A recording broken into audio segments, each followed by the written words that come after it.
Well, these so-called renewable energy zones, as we've spoken about before, they were just drawn up on whiteboards in offices in Sydney with no reference at all to the people whose lives would be transformed by this, or to the loss of wildlife habitat, the loss of farmland, the loss of amenity for people here in this beautiful part of the world. This is the town of Armidale.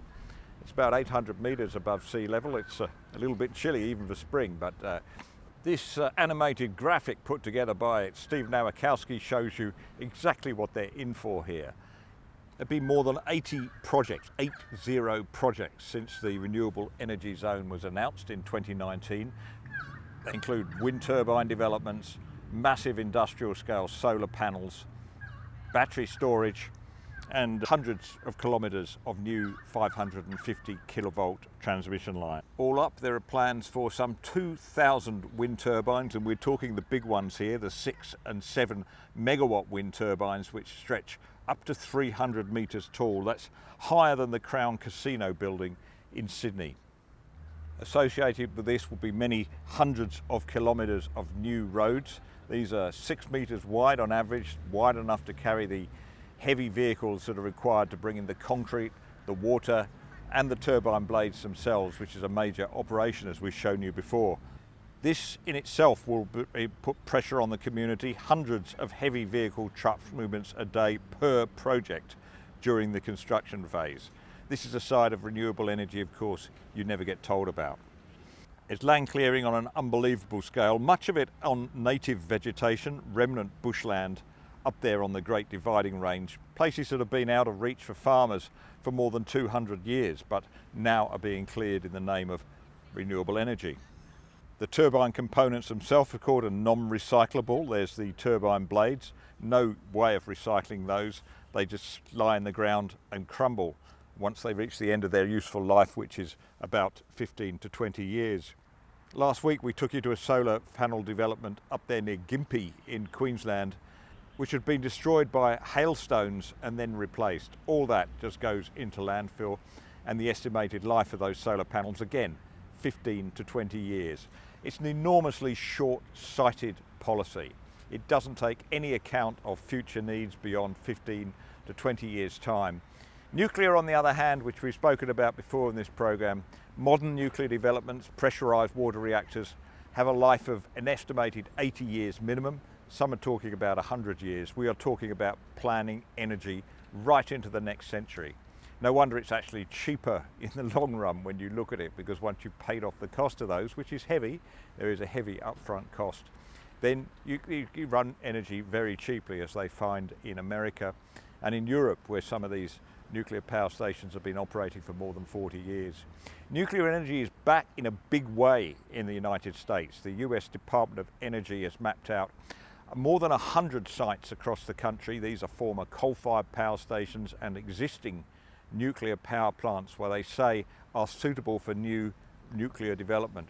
The US Department of Energy issued a report this week to show that nuclear was far cheaper than renewable energy alone, and of course it gets the job done. This is what firms like Microsoft are learning. Microsoft 5 years ago were all in for renewable energy, for wind and solar, but they've come to realize that they will not be able to provide the huge quantities of energy that they need, the huge quantities of electricity to power the data centers and the processing centers that are needed for applications like AI. That's why Microsoft has signed 2 deals already to take large amounts of electricity from nuclear power stations, one in which involves opening the notorious 3 Mile Island nuclear power station there in Pennsylvania. I say notorious because, well, that's what The Guardian calls it, but as we know, nobody died in the 3 Mile Island nuclear accident, and there have been no cases that have been proven of even nuclear contamination. It was a nuclear accident that shouldn't have happened, but the valve was shut down and the place was made safe again. And the nuclear reactor is about to reopen, courtesy of Microsoft. It makes our debate here seem pretty strange. We're in a pretty strange world under this government that continues to insist against all the evidence that renewable energy is cheaper. The proof of that, of course, is in your electricity bill, and I doubt if you've noticed any improvement in that recently. But the big cost with renewable energy is on our wildlife and our native bushland. This is irreplaceable. This countryside that you're looking at here, up there on the Great Dividing Range here in the New England tableland, that's been untouched ever since humans came to this continent, virtually untouched because it's too difficult to farm. But it's here on these high elevation outcrops on the Great Dividing Range, right the way up the Great Dividing Range, that they're placing these giant turbine factories. As we've seen in places like Caban in far north Queensland, the destruction of the landscape, the felling of half a hill in the case of Caban to build access roads and turbine pads is just disgraceful. They talk about farmers. The big fuss at the moment from the EU is that Australian farmers are apparently irresponsibly clearing land to graze cattle, but the big land clearing pressure in this country right now comes from renewable energy within these renewable energy zones.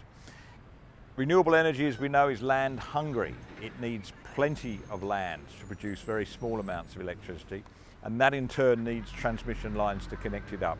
It really is a ridiculous way to go, and I've come to the conclusion that we just have to stop right now.